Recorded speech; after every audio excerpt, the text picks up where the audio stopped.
Lockdown, Chapter 4, Page 24. Out of lockdown, the light hurting my eyes, me feeling stiff from the cot as I line up. In class, Diego was grinning and stuff, and the new kid, Kobo, was acting like he was down with everything. He started cracking on the teacher, Miss Rossetti. It was getting to her, and she told him that if he gave her a hard time, she would put him on a report. He gave her a mean look, and I thought she looked a little scared. Toon looked down at his desk all morning. There were minutes when I thought me and Toon were the same person. I was on the outside, dark and ready with my fists if anything went down. And Toon was the me on the inside, always a little nervous, always looking around to see what was going to happen to him. When dudes mess with Toon, I felt they were messing with me. It didn't make a lot of sense, but it was something inside me.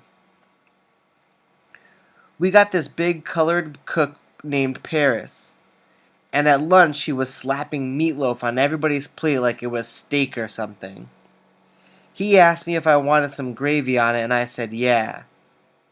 "You ain't man enough for no gravy," he said. "Get out of here."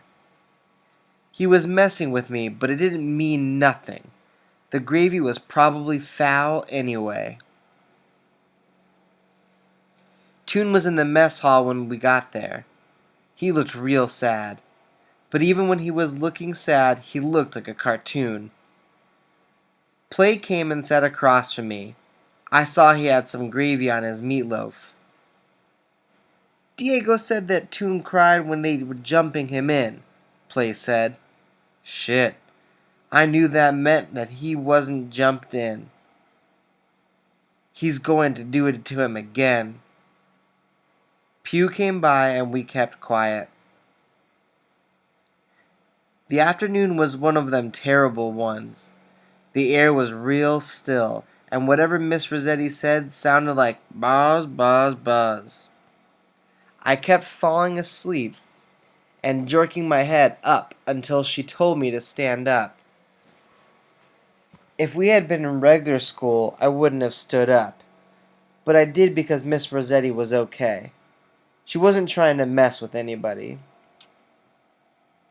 After school, group was canceled again, and we just sat around. Toon was in the corner by himself, and Diego was laughing at him. Kobo went over and talked to Toon, and you could see Toon was freaking out.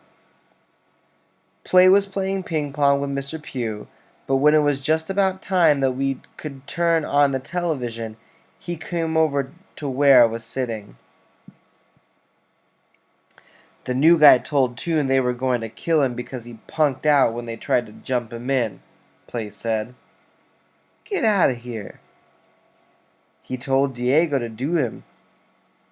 I looked up and saw that Toon had his face down in his hands. Toon acted kind of simple, but he never bothered nobody. I knew he didn't go asking if he could get into the 357 either. Something told me to mind my own business, but I went over to where Diego was sitting. What you want? He asked. Why you messing with Toon? I asked. Why's it your business? Toon ain't nothing but a kid, I said. Why don't you leave him alone? Why your breath stinks so much? He asked. It's from kissing your mama, I said. He stood up, and I stood up with him. We were like right on top of each other, and he was bigger than me, but I was looking him dead in his eyes. Pew came over and stood right next to us, just like we were standing, except next to us he looked like a big-ass white mountain. The first one of you jerks to throw a punch, I'm gonna kill, bury, and then piss on his grave, Pew said. Why don't you kill the guy who beat up Toon? I said. You the town snitch? Pew asked. I turned and walked away. All of you getting a little frisky today, Mr. Pew said real loud. You're all on lockdown for the rest of the day. When Wilson marched us to dinner, there were about 9 white people sitting on the side of the mess hall with Mr. Cintron. There were 2 guys in suits sitting a little apart from them, and I figured they were the guards. Pew said we could talk if we kept the noise down. We supposed to be able to talk at dinner all the time, Play said. Shut up, Mr. Pew answered. The white people kept looking at us, and I saw that Mr. Cintron was talking to them. They were eating something, but I couldn't see what it was. Yo, Play, you thinking they eating the same thing we eating?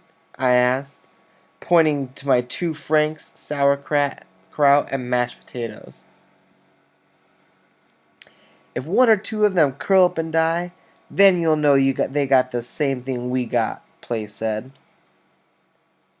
I saw Kobo go over past Toon and take one of his franks. I think Pew saw it too, but he didn't say nothing. Dinner is 45 minutes, the same as other meals. You could eat it in 10, but they give you 45 anyway.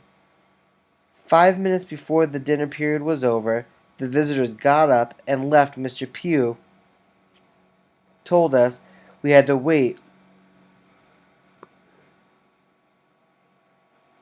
until they were out of the building. Take 5, he said. Smoke 'em if you got 'em. He knew none of us had any cigarettes, or at least we weren't supposed to have them, and he would report us if we did get some. We waited for 20 minutes past the end of dinner period before Mr. Cintron came back. That was a facility reform committee, he said. They've got some good ideas, but they'll never come about. What kind of ideas? Mr. Pew asked. To put each young person with an individual tutor, Mr. Cintron said. They figured it'd be more cost efficient than just warehousing these kids over and over. I'm supposed to fly up to Albany tonight and plead the case tomorrow, but I know the legislature won't spend the money for it. They're not smart enough. I'll be back by the afternoon with the bad news. Instead of that, you could get them individual tutors to kick their butts, Mr. Pew said. He was laughing. If the legislature was made up of people like him. When we left, we saw the girls waiting in the hallway to come into the mess hall. They were pissed because they had been standing outside the whole time. We ate everything, Leon said. That's what took us so long. We got 10 minutes of free time before they put us back on lockdown, and I knew Toon would be safe for the night. But we wouldn't be back on lockdown once Mr. Cintron got back. I told Play that I was thinking about telling Mr. Cintron. You can't be no snitch, man, he said. You can't be no snitch. I knew no one wanted me to be a snitch. Even the guards didn't respect anyone who passed along information. All we had were each other, and sometimes you needed some homies, even if they were just temporary. Play was cool with me, but I knew if he thought he couldn't trust me, then he'd have to walk away from me if anything went down. I thought about writing Icy a letter, but I didn't want to write nothing stupid or just something about the joint. When I was first sentenced, she and Willis were in the court, and the judge let me say goodbye to them. Progress doesn't sound too bad, Icy had said. She was crying because she knew I was sad. Willis was telling me to be strong, and I was saying something. I don't even remember what, and looking around to see if Mom was going to show. She didn't. On the way to Progress, I imagined her waking up off a bad high and wondering what day I would be sentenced. No way she was going to say it was her fault she didn't show. Somebody must have given me the wrong date, she'd say with her proper way of talking. I wouldn't write anything about Progress. The name sounded good, and we were supposed to believe we were somehow actually moving in some direction. But it wasn't nothing but a juvie jail. From the way Mr. Cintron talked, it would get a lot worse if more kids were assigned to it. I tried to sleep without thinking about Toon. What was happening was just happening. That's the way life was. Shit just came together, and if it rolled in your direction, you got messed up. What I knew, though, was that Kobo never did want no Toon in the 357. He was just the kind of gangsta fool who always went around looking for somebody to mess with.